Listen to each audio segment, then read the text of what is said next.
Ce 21 avril doit débuter au Maroc le procès d'Ali Haras. Ce belgo-marocain a été accusé de terrorisme par l'État espagnol qui l'a ensuite innocenté. Mais entre-temps, le Maroc avait demandé son extradition qui a eu lieu en décembre dernier.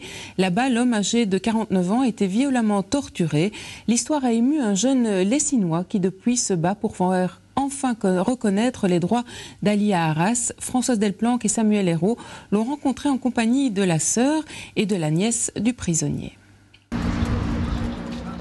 Rencontre à 2 acres entre Nicolas Ingargolia et Farida Haras.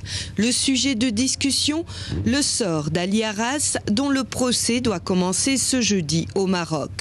En 2008, Ali Haras a été arrêté par la police espagnole qui le soupçonnait de terrorisme. Il a depuis lors été innocenté par le juge Balthazar Garçon, qui est un juge antiterroriste connu, donc de renommée internationale. Et donc cela après 3 ans d'enquête menée très assidûment. Et il aurait dû être libéré, ce qui ne s'est pas passé. Normalement, il aurait dû être libéré, vu qu'il avait été blanchi, innocenté par ce juge. Malheureusement non. Donc il a dû apparemment servir de monnaie d'échange entre l'Espagne et le Maroc. Né à Melilla, une enclave espagnole au Maroc, Ali Haras est arrivé en Belgique à l'âge de 14 ans. Il y restera 28 ans, adoptant la nationalité belge et effectuant même son service militaire.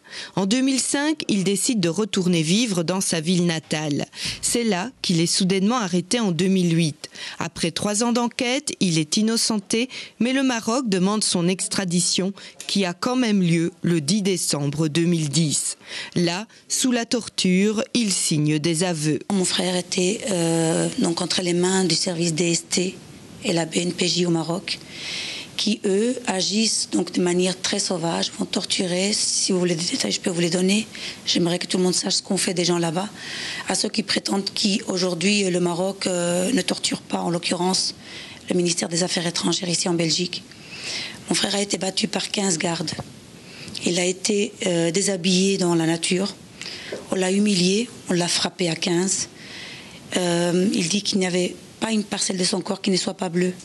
Il a été incapable de se remettre debout pendant quelques jours. On l'a accroché ensuite aussi par les pieds. On l'a encore une fois frappé.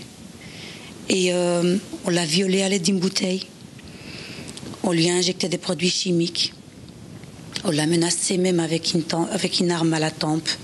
Et donc, comment ne pas signer tout ce qu'on vous demande de signer sous des actes aussi barbares? Le problème d'Ali Haras, c'est en fait sa double nationalité. L'État belge refuse d'intervenir ou même d'envoyer le consul sous le motif qu'il est ressortissant marocain entre les mains des autorités marocaines. En Belgique, la famille d'Ali Haras bénéficie de soutien particulier, comme celui de Nicolas, mais en aucun cas d'aide officielle. On est seul parce qu'au niveau des politiques, c'est un peu, ils sont un peu très muets, que ce soit les partis politiques ou l'État belge. Enfin, disons, ils s'en lavent les mains un peu parce qu'ils profitent du fait que ce citoyen ait une double nationalité pour ne plus le suivre. Et donc voilà, il va être jugé au Maroc et l'État belge ne va peut-être même pas envoyer un émissaire. C'est ici un véritable SOS que lancent les proches d'Ali Haras. Le comité essaye aussi d'apporter une aide financière pour payer les avocats en organisant des soirées ou prochainement une vente de bijoux à Bruxelles. Mais tout soutien, qu'il soit financier ou moral, sera le bienvenu sur le site d'Ali Haras.